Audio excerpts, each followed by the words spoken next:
This is me, swimming kilometers deep inside the million-year-old caves of Tu Lan in Phong Nha, Vietnam. And it's by far the craziest thing I've ever done in my life so far. Let me start from the beginning. So I booked a 4-day expedition via Oxalis, a company that solely carries out the tours in the region. They started the journey by first giving a full brief of the expedition, properly explaining the do's and don'ts for the trip. After which, you check your bags for the last time and start walking towards the first cave in the jungle. The first cave did not involve too much of hiking. It was a dry cave and was called the Rat Cave because the locals realized this cave was a shortcut to go through the jungle. This was the first proper cave I've ever entered in my life, so I was pretty stoked to see the crazy formations inside it.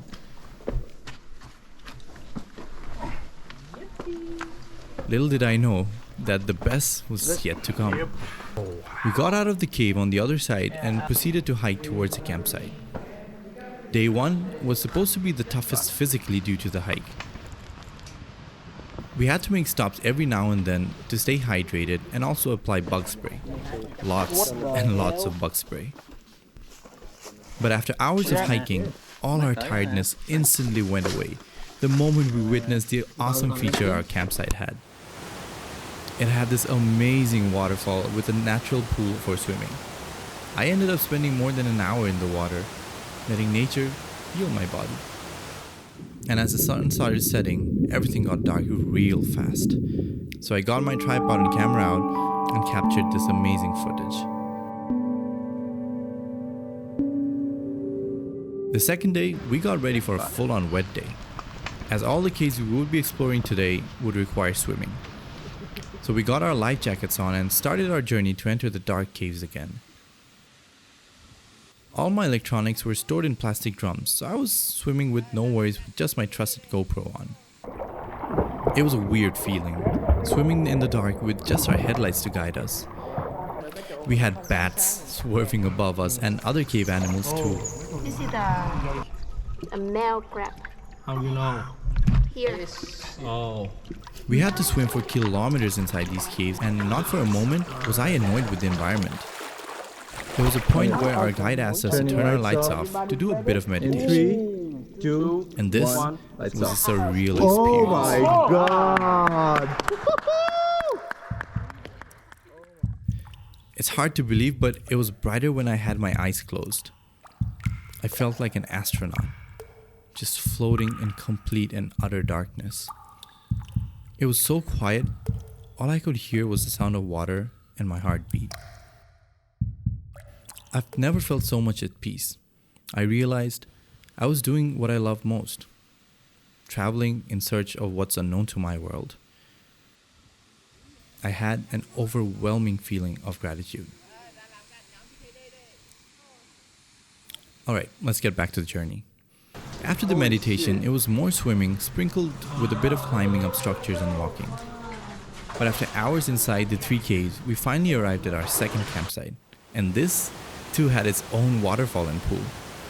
After a tiring day of being in the water for over 9 hours, we decided to spend another hour in the water. And the day ended with stargazing, of course. I just could not get enough of the night sky of Phong Nha. Day 3 was the last day of the expedition. Woke up early, got dressed, did our businesses and headed out for breakfast.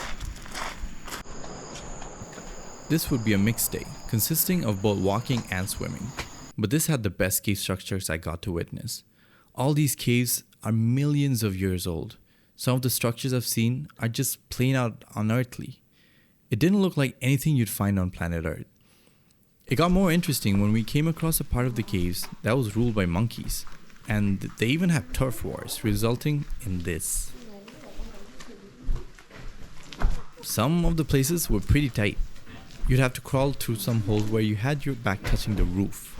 To state it simply, a claustrophobe's worst nightmare.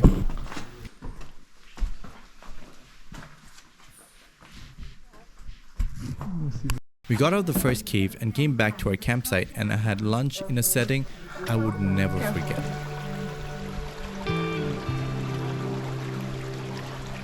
The food tasted better with the company I had. the sound of the stream of water, and hundreds of colorful butterflies flying amongst us. Okay.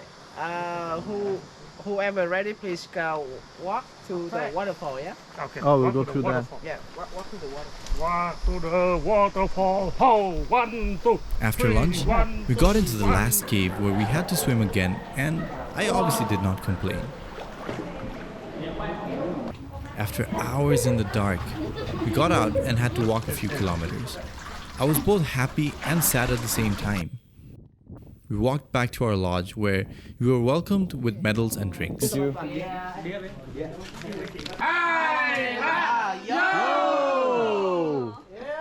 Welcome back alive.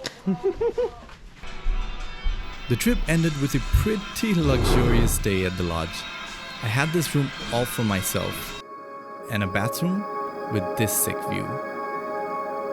This was pretty much the perfect end to the craziest 3 days of my life.